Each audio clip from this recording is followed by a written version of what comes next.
much for all the comments on our last vlog. You asked really good questions, and I thought that I would take a moment to answer some of them before I have tap class in here in a few minutes.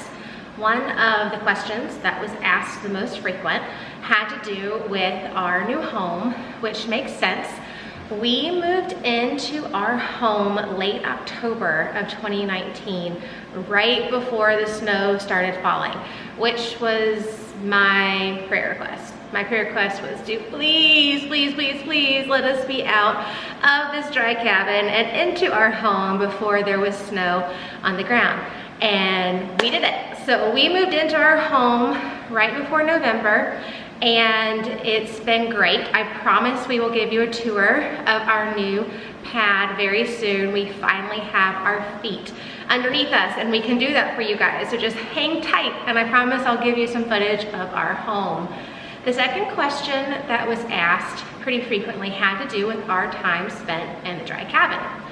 We lived in the dry cabin for about 6 months, and it really wasn't that bad. I'm sure many of you are wondering how in the world we survived. Well, we did, and it really wasn't that hard. I will say the hardest thing about the dry cabin was obviously not having indoor plumbing. We walked to the lodge to go to the bathroom or to an outhouse nearby, and we used the kitchen to cook our meals and ended up having community style dinners with the summer staff that lived here. So it was very community minded and just adventurous, which is what you have to do when you live in Alaska. The hardest thing about it was Jocelyn, and Jocelyn waking up in the middle of the night needing to go to the bathroom, and being a selfish person and wanting my sleep, I did not want to have to get up and walk her to the bathroom. But in rural Alaska, that's what you do because there is wildlife like moose and bears. So going out of your dry cabin just to go to the bathroom, you really have to be prepared and mindful. So that was the hardest thing about living in the dry cabin, was having to take Jocelyn to the bathroom every once in a while. I was super close to just buying the girl a bucket and having her go in the cabin at night and dealing with it the next morning. But I didn't, we toughed it out. It was an experience. The best thing about living in a dry cabin, at least the one we were in, we had an epic mountain view walk when we left the cabin to go to the bathroom. So it did make the trek to go to the bathroom more appealing because we got to look at Denali every time it was clear. I mean, it was so epic, and you don't get tired of looking at Denali, especially when you have the opportunity to do it as much as she is clear. And I've kind of felt that she's clearer in the winter time than she is in the summer, and I don't really know why. But I feel like I've had some pretty fantastic winter views of Denali that totally beat the summer views. So come to Alaska in the wintertime and you get to see what I'm talking about. Another question that we got asked a lot of is simply, what do you do? What's your life? Well, our jobs and our lives are 100% blended. We work and we live at Gateway to the Arctic. Our days are fast-paced and long in the summer, and they're a tad slower in the winter, but the slow speed doesn't feel slow. So let me just clear that up. Winter is not slow. It's just a different type of fast. Gateway has 3 main pillars in its mission statement. The first one has to do with providing food access. So we increase food security by providing access to food, which reduces hunger in our area. That's one of them. The second one is to provide meaningful employment opportunities for people of all abilities. And the third one has to do with providing programming that fosters cognitive, emotional, social, and motor skills, which is what this dance program does that I'm in here about to do. So I love programming, I love art programming, I love everything that Gateway stands for, and we will explain more in depth the 3 functions of our mission statement in future vlogs. So obviously we are in winter right now, hence the fabulous hat and the flannel.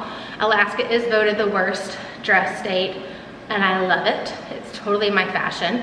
So So I'm very much at home in Alaska in my flannels and my beanies and my boots. So it's winter and I love it. We had negative 30 degree weather for several weeks here, and it's starting to warm up. We're out of the negatives.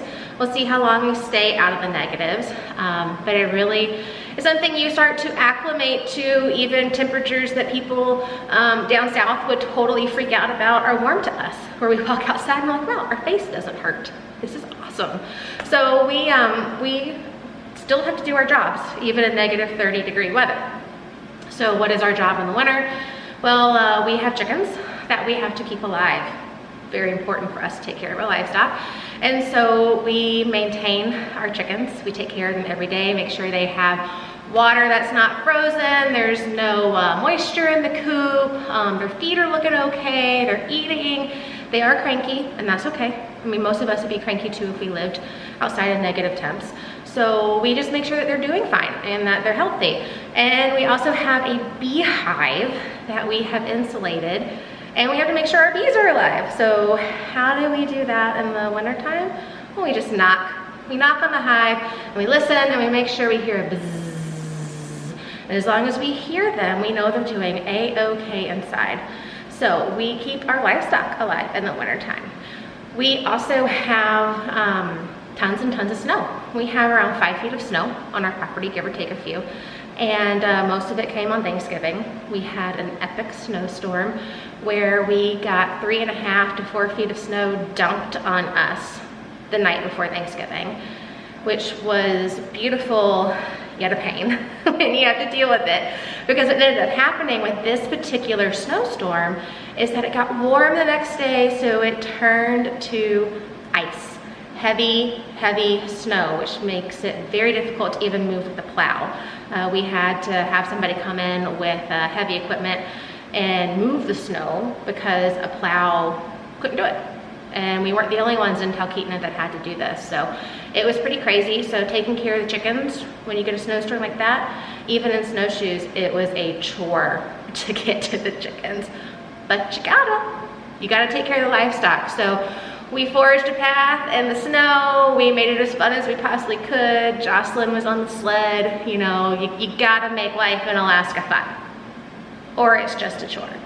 So that's what we do. We make it fun, even if we have 3.5 feet of snow and one night that turns to a slushy, ice, heavy gunk that we have to deal with, but we deal with it and we deal with it with a smile.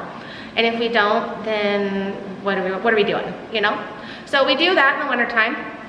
And we also started a community dance program, which I already talked to you about, and I'm actually in our dance studio. Our employment guys, our special ability employment program actually built our ballet bar, which is awesome. And we had our mirrors donated by a wonderful company here in Anchorage. And it's just so cool to see people come together and believe in a cause. And our cause was bringing the arts to rural Alaska. There weren't any dance programs here. I think the closest dance program was an hour south, and there was need. And so we were able to fulfill that, and I get to have such an awesome time. I love tap dancing, and to have the ability to teach that to others is such a reward for myself, and it's a reward for them. So we do community programming like our dance studio, and then we also have programs in the winter like cross-country skiing. We have trails on our property that you can actually cross-country ski on, and we are doing lessons in February here at camp, so there'll be some videos of that, so definitely check back and see about our cross-country skiing program here as well in the community. I personally love winter here. It's gorgeous, and I love winter fashion, and I love the lifestyle, so come visit us in the wintertime. We would love to have you. Between all of this in our life, we spend a lot of our time in the winter doing maintenance, and planning. Because summer is right around the corner, and summer happens like that. So all the planning and prep work that you have to do is happening right now for our summer programming. So whether it be crop rotation schedules, livestock preparation for some new additions that we're getting in the summer that we're super, super excited about. Community garden prepping, our hydroponics program. Did you hear that? Hydroponics, so excited. We are going to be building a hydroponics system here at Gateway that is going to allow us to be able to provide produce, fresh produce in Alaska, in rural Alaska, year-round. Hey, so excited. So we're planning for that. We're planning for summer camps that are inclusive, an opportunity to come here and have fun and make memories and grow regardless of your ability. Planting food, harvesting, you know, it's just, it's epic. It's so wonderful. It literally is a dream to get to do what we do, and we would love for you guys to come along with us. And if you're here, come volunteer, come play in the dirt with us, come love on our kids. They will change you. It's such a journey. So that's what we do, and it's wonderful, and I can't wait to take you guys on this journey with us. Winter, spring, summer, fall, all of it, and ask any questions you have. We are incredibly passionate about what we do and love sharing our purpose, and hopefully you'll love learning about it. So stay warm, and until I talk to you again, have an epic time living your life, and please continue to follow our adventure here in rural Alaska. Bye guys.